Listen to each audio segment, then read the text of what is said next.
They called him crazy. His own family laughed in his face when he refused to sell that old cabin, all because of a small, dull-looking rock he found buried near it. They said it was worthless.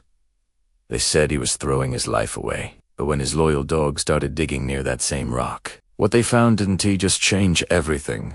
It exposed a secret his family had been hiding for decades. Before I tell you this unbelievable story of betrayal, loyalty, and a discovery that silenced everyone, make sure to subscribe and turn on notifications, because stories like this, they remind us how truth always finds its way to the surface. Ethan never expected his life to change on the day the letter arrived. It was simply plain, and written in the formal tone of a lawyer's office. Inside, it said his father had passed away, leaving behind an old wooden cabin deep in the countryside. While the rest of his family sighed with disappointment, Ethan felt a strange sense of calm. His siblings, Mark and Laura, immediately dismissed it. They said it wasn't worth anything, just an abandoned piece of wood in the middle of nowhere. But Ethan remembered the place differently. To him, the cabin wasn't just property, it was a memory, a connection to his father's quiet strength and long evenings by the fire, telling stories about life, hope, and the things that truly matter. When they all met for the will reading, the tension in the room was thick. Mark kept checking his watch, impatient to leave. Laura whispered that the old man should have sold the place years ago. But Ethan sat silently, staring at the photo of his father on the wall. He remembered his father's rough hands, the smell of sawdust, and his favorite saying, "Value isn't always visible." Those words echoed faintly in his mind as the lawyer read the final note. "To my son Ethan, I leave the family cabin. May it remind you of what can't be bought." As the others signed their papers, Laura leaned toward Ethan and whispered, "You're lucky. At least you got something to your name. Maybe you can sell it and finally move on." She smiled, but it wasn't kind. It was envy dressed as concern. Ethan simply nodded. He didn't argue. Deep down, he knew the cabin was never about money. Days later, he drove 4 hours until the city faded into long stretches of forest road. The air grew colder, cleaner. When he finally saw the cabin, hidden between the tall pines, he felt something stir inside him. It was worn out, the roof sagged, the paint peeled, and the steps creaked under his boots, but it was home in a way nothing else ever was. Dust hung in the air like old memories, and as he stepped inside, he felt his father's presence in every corner. The tools were still there, the rocking chair by the fireplace, even the old fishing rod leaning against the wall. Outside, the sun dipped low, and Ethan's dog, Cooper, ran across the clearing, barking with excitement. He had brought Cooper as company, never realizing the role this loyal friend would soon play. Ethan walked to the back of the cabin where a small garden had once been. The soil was dry now, overgrown with weeds. He knelt down, running his hands through the dirt, and thought about how time changes everything. Yet somehow, the feeling of belonging remained the same. Inside, as the night settled, he lit a candle and looked around. He couldn't shake the sense that his father had left him more than a cabin. Something in this place was waiting for him to find it. Something hidden beneath years of silence and dust. The morning sunlight poured through the cracked window, scattering soft rays across the wooden floor. Dust floated in the air like faded memories, each one whispering something Ethan couldn't quite understand. He began cleaning the cabin slowly, brushing off the furniture, stacking old books, and sweeping away years of neglect. Cooper followed him everywhere, tail wagging, nose pressed to the ground as if searching for something. When Ethan lifted an old carpet near the fireplace, he noticed a slight unevenness in the floorboards. One of the planks looked newer than the others, as though someone had replaced it not too long ago. Curiosity flickered in his chest. He knelt down, ran his fingers over the edge, and felt a small gap between the boards. With a gentle tug, the wood creaked open, revealing a hollow space beneath. Inside, wrapped in an old piece of cloth, was something small and heavy. Ethan pulled it out carefully, unwrapping layer by layer until the object revealed itself a rock. It was rough, grayish, and dull, covered with dirt and time. At first glance, it looked ordinary, like something that belonged on any forest path. Yet there was something strangely deliberate about the way it had been hidden. He turned it over in his hands, feeling the weight, the texture. the faint shimmer beneath the grime. It wasn't valuable by any obvious measure, but it gave off a strange energy, like a secret waiting to be told. He sat there for a while, staring at it, remembering how his father used to tell him that every simple thing carries a story if you look close enough. Maybe this was one of those things. Maybe his father had hidden it here for a reason. Ethan placed the rock on the small table by the window and continued exploring the cabin. He found old photographs of his parents, faded letters, and a few coins from places he'd never been.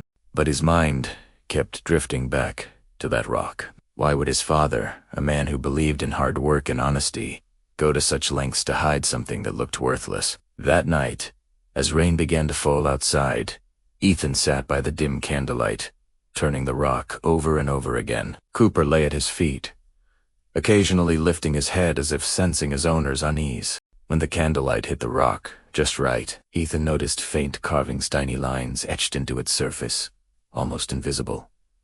They weren't random scratches. They looked like symbols or letters, faded with age. He tried to trace them, but they were too faint to read. A strange chill ran through him. Not of fear, but of recognition. It was as though the object carried part of his father's past, something he had never spoken about. Outside, the wind picked up, whistling through the trees. Cooper suddenly stood, ears perked, staring at the spot where the floorboard had been lifted, as if he knew there was more beneath than what they had found. When Ethan told his family about the rock he found, their reaction wasn't what he hoped for. He had called them, thinking maybe it was something meaningful from their father's past, maybe even a clue to an old story they all once heard as children. But on the other end of the line, there was laughter.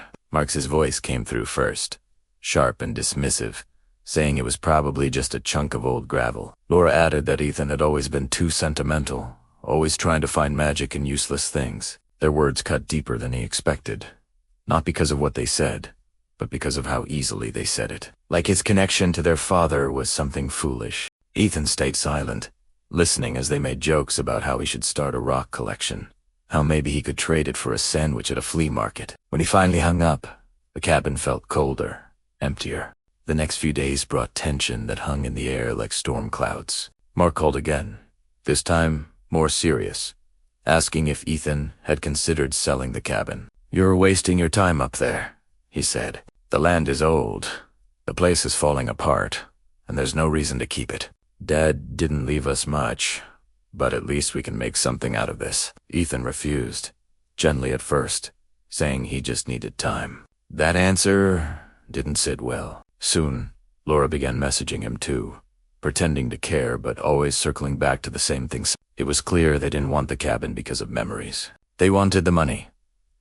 One evening, Ethan sat on the porch with Cooper at his feet, watching the trees sway in the wind. The phone buzzed again. It was a group message his brother, his sister, and even their mother, who rarely involved herself in arguments. The tone was different now. They were united, convincing him that keeping the cabin was irresponsible, that he was holding back the family's progress. The words stung. It wasn't about family anymore. It was about greed. That Ethan could feel the distance growing between them. The more he tried to explain that the cabin meant something, the more they turned against him. They accused him of being selfish, of clinging to something that didn't belong to him alone. Mark even hinted that their father had been unfair, that Ethan must have influenced him somehow before his death. The accusation broke something inside Ethan. He stared at the messages until his vision blurred, then put the phone down and let the silence swallow him. That night, as thunder rolled in the distance, Ethan sat by the fireplace, the rock lying on the table before him. He turned it slowly, the faint carvings catching the flicker of the flames. The sound of rain on the roof mixed with the whisper of wind through the cracks. He didn't know what the rock meant or why it mattered so much, but he could feel that it was connected to something deeper, something his family would never understand. The days in the cabin passed slowly, each one blending into the next with the quiet rhythm of solitude. Ethan spent his mornings repairing what he could, fixing broken hinges, patching the roof, and sweeping out years of neglect. The air smelled of pine and rain, and though the silence was heavy, it was peaceful. Cooper followed him everywhere, his loyal shadow, sometimes barking at distant echoes in the forest as if guarding against invisible ghosts. In the evenings, Ethan would sit on the porch, watching the mist rise between the trees, thinking about how quickly his family had turned on him. The same people who once shared dinners and laughter were now strangers who saw him as an obstacle standing in the way of money. Every time he thought about leaving, something stopped him. The cabin felt alive, almost protective. As if it didn't he want him to go.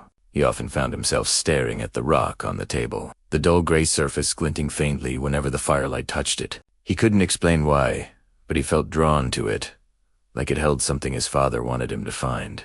When he was younger, his father had once told him, "Some things can't be explained. You just feel when something's right." Those words echoed through his mind every time he looked at the strange stone. One night, after another call from Mark that ended in shouting, Ethan made his decision. He wouldn't sell. Not the cabin, not the land, not anything. His father had trusted him with this place, and that meant something. He sat by the window, listening to the sound of crickets and the faint rustling of branches outside. Cooper lay beside him, calm but alert, occasionally lifting his head to glance toward the door. The storm of betrayal still lingered inside Ethan's chest, but underneath it was something stronger, a quiet determination to protect what was his. The next morning, he woke before dawn. The fog was thick, rolling through the trees like a living thing. He brewed coffee on the old stove, the kind his father used, and sat in silence as the first rays of sunlight filtered through the mist. The world felt still, untouched. For a moment, it felt like his father was there, sitting across from him, watching, proud. Ethan whispered softly, "I'm not giving up on this place, Dad." Cooper's ears perked up, as if he understood Dot later that day. Ethan began clearing the path behind the cabin, cutting through overgrown weeds and fallen branches. It was exhausting work, but it gave him peace. Every swing of the axe, every pull of the shovel, was like reclaiming a piece of himself. As he worked, Kuba wandered near the edge of the clearing, nose pressed to the ground, tail wagging slowly. Ethan noticed, but didn't think much of it. The woods had always fascinated the dog. Yet that small act, that simple curiosity, would soon lead them to a discovery that would change everything he thought he knew about his father. His family, and the truth buried beneath their landa air, was still that night. Tout still. The forest, usually alive with the hum of crickets and the distant hoot of owls, had gone strangely quiet. Ethan sat by the table, turning the strange rock in his hands once again, his thoughts tangled in questions that had no answers. Cooper lay on the wooden floor nearby, restless, shifting from one side to another. The flicker of the fire painted moving shadows across the walls, giving the old cabin an eerie, almost breathing presence. Then, suddenly, Cooper stood up. His ears twitched, his nose lifted, and he let out a low growl that sent chills down Ethan's spine. Ethan looked up, setting the rock aside. "What is it?" "But," he whispered. But Cooper was already moving toward the far corner of the cabin, the same spot where the floorboard had once been lifted. His nails clicked against the wood as he sniffed around, pacing, tail stiff and alert. Ethan followed, curiosity building with every step. Cooper began to scratch at the floor, digging with determination, small pieces of dust and splinters flying into the air. Ethan tried to pull him back, but the dog wouldn't stop. He barked sharply, not the playful kind of bark Ethan knew, but hun or gent, commanding sound that made his heart pound faster. The cabin creaked with each bark, as if echoing the dog's insistence. Ethan grabbed a flashlight and shined it on the spot Cooper was fixated on. That part of the floor looked no different from the rest, but when he pressed his hand against it, he felt it a hollow echo beneath the wood. His pulse quickened. "You found something, didn't you, boy?" Murmure. Cooper wagged his tail once and barked again. Asterisk. Ethan fetched a small crowbar from the tool shelf and began to pry the boards loose. The sound of wood splintering filled the air, mingling with his uneven breathing. One board came off, then another. Beneath them, the earth was slightly sunken, compacted as though something had been buried there long ago. He brushed away the dirt with his hands until something metallic glinted under the light. It was the corner of a box, rusted, dented, and nearly fused with the soil dot. His heart raced as he dug deeper, revealing a small, rectangular metal box, about the size of a shoebox.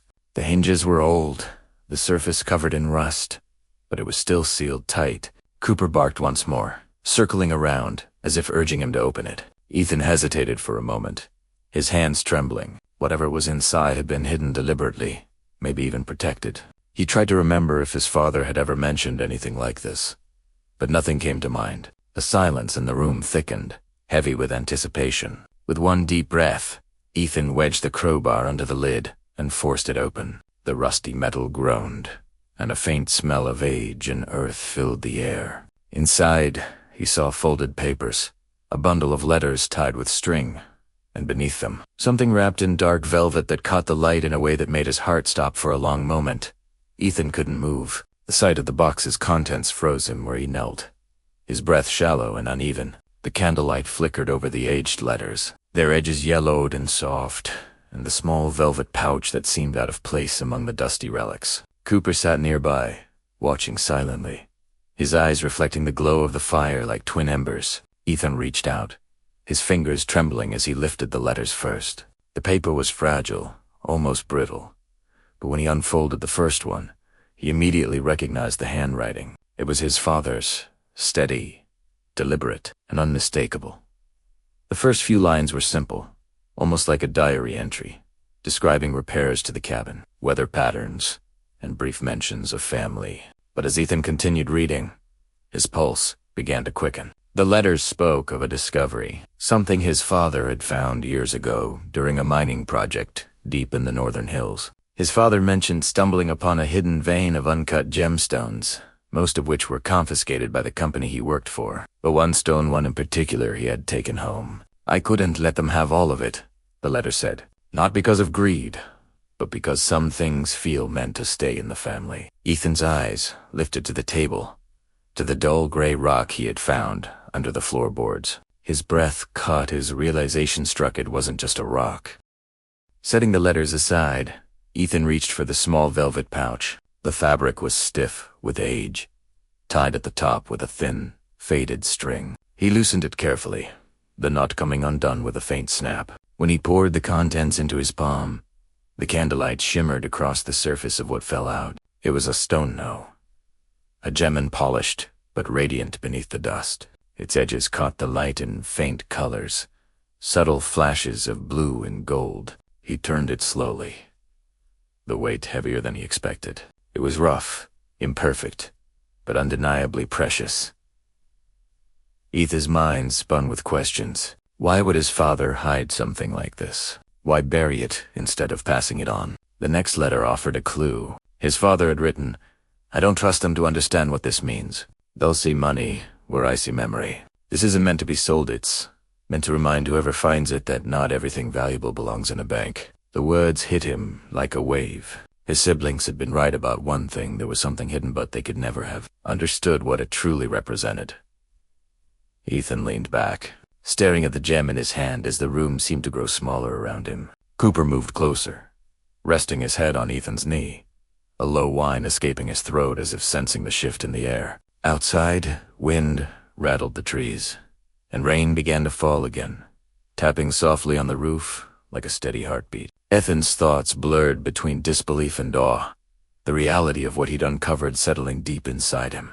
The box, the letters, the gem, all of it connected to his father's past. All of it waiting quietly beneath his feet for the right moment to be found. Ethan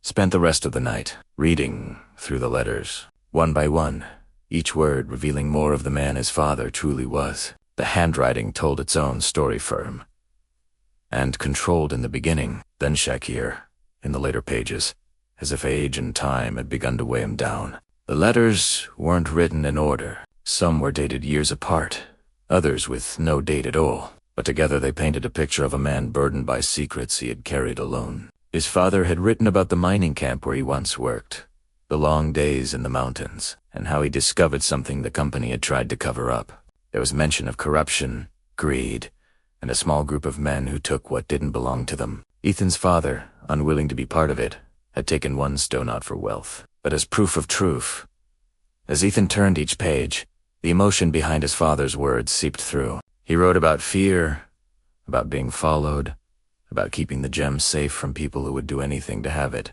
In one letter, he mentioned hiding it under the cabin's floor when Ethan was still a boy, promising himself that one day his son would understand. Ethan's throat tightened as he imagined his father working late into the night, writing by candlelight in the very same room, perhaps with the same unease that now filled the air. He had lived with the burden of a secret and had died without telling anyone, until now. Ethan laid the letters out across the table, studying them like pieces of a puzzle. Some words were smudged, others written in haste, but the meaning was clear. His father had trusted him to find the truth when the time was right. The weight of that trust pressed heavily on Ethan's chest. He thought of his siblings, of how they had mocked him, how as Ellie, they had turned against him for something they couldn't see. They had always measured value in money, never in meaning. His father had known that. That's why he left the cabin to Ethan alone. Cooper sat nearby, watching with soft eyes, tail flicking lazily against the floor. Every now and then, he'd lift his head, as if sensing Ethan's turmoil. The fire had died down to glowing embers, casting long shadows that danced across the walls. Outside, the storm had calmed, leaving behind a steady drizzle that tapped gently against the window. Ethan picked up the final letter, folded separately from the rest. It was shorter, written with a heavier hand, as though his father had struggled to finish it. The last lines read, "If you're reading this, it means you are the one who stayed. You were the one who listened. Remember, son, the things that look small often carry the weight of everything we forget to see." Ethan closed his eyes, clutching the paper tightly, feeling his father's words echo through him like a whisper carried by time-morning light. Crept slowly into the cabin, breaking through the cracks in the wooden shutters and casting narrow beams across the table where the letter still lay spread out. Ethan hadn't slept.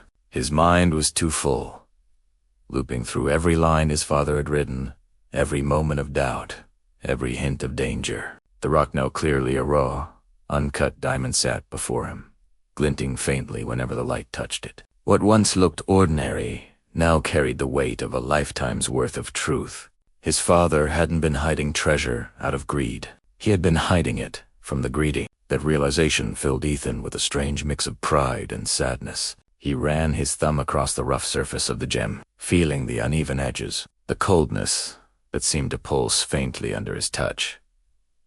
Cooper barked softly near the door, drawing Ethan's attention. The dog stood there, ears perked, staring into the trees as if sensing something unseen. Ethan followed his gaze, but the forest looked calm, peaceful even. Still, an unease stirred in his chest.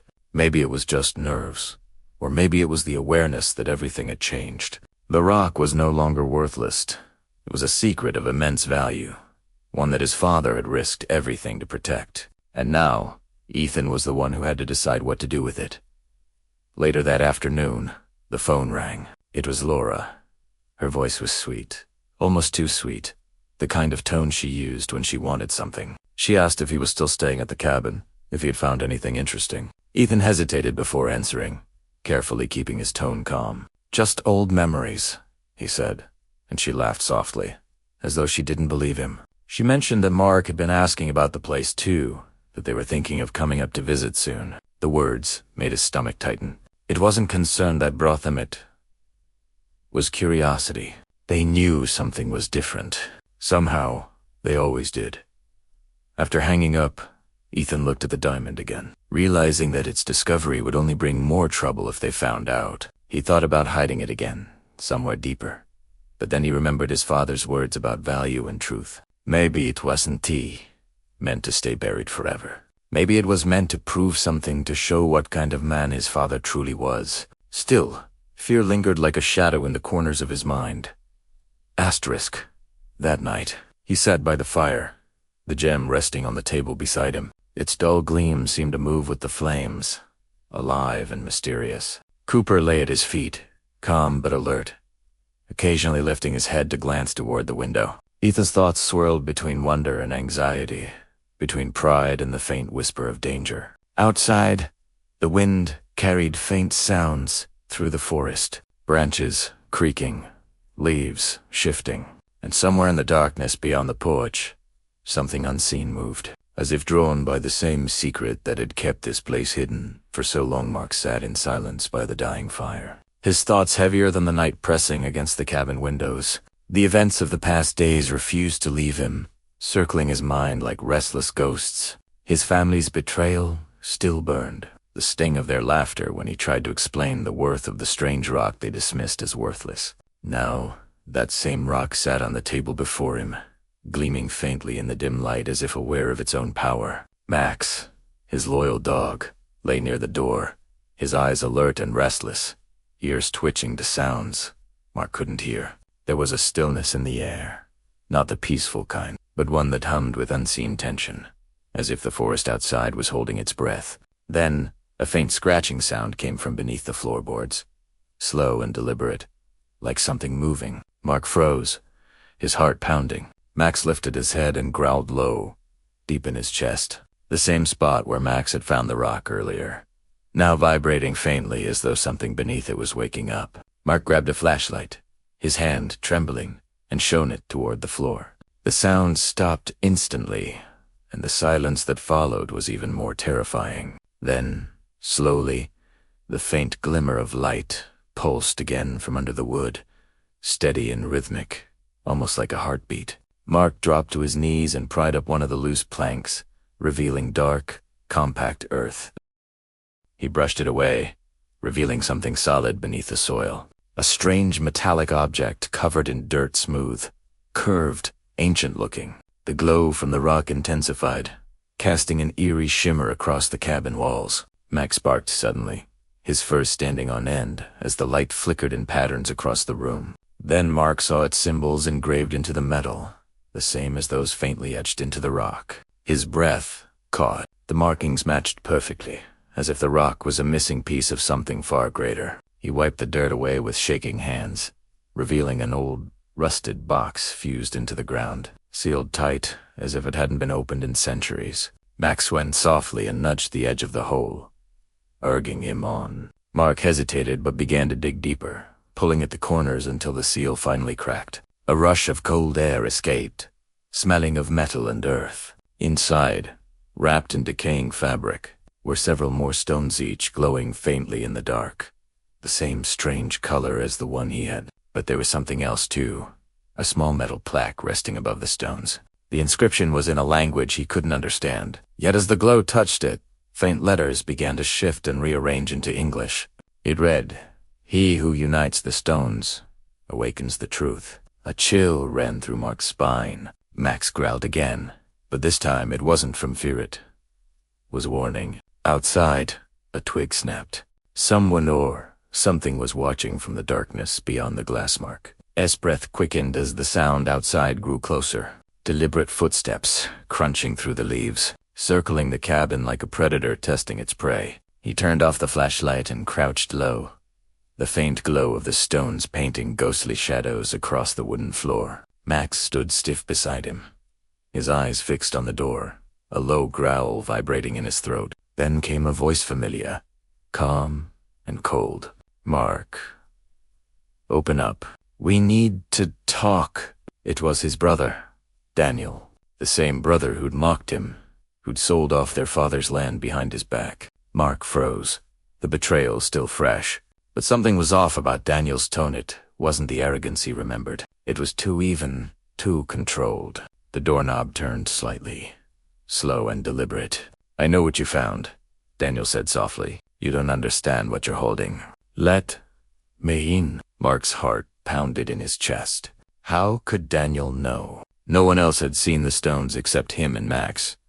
He stayed silent, but Max barked sharply, breaking the stillness. Then, as if in response, Daniel's voice hardened. "You think that thing is a treasure? You're playing with something you can't control. Open the door, Mark, before it's too late." The air grew colder. The glow from the stones pulsed violently, and the markings on the metal box began to hum with a low vibration. Mark could feel it under his palms, like a living heartbeat beneath the floor. It backed to why his eyes wide with confusion and fear. The knocking started again, louder this time, insistent. "Mark!"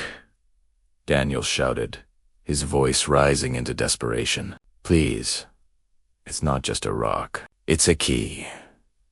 Max barked again, then lunged toward the window, snarling at something outside. Mark followed his gaze and froze just beyond the glass.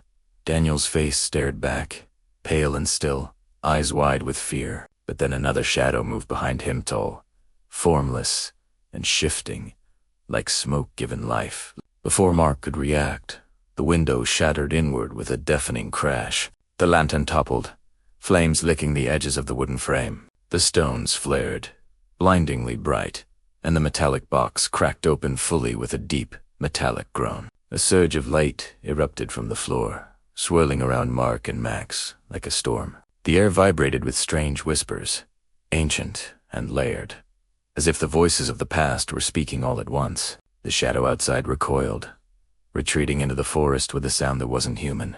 Daniel's body slumped to the ground, lifeless. When the light finally dimmed, Mark stood trembling, the stones now dull and gray in his hands. The box lay open, empty. Max whimpered and nudged his leg gently, his eyes reflecting the faint glow of the dying embers. Mark looked around the wrecked cabin, realizing nothing would ever be the same again.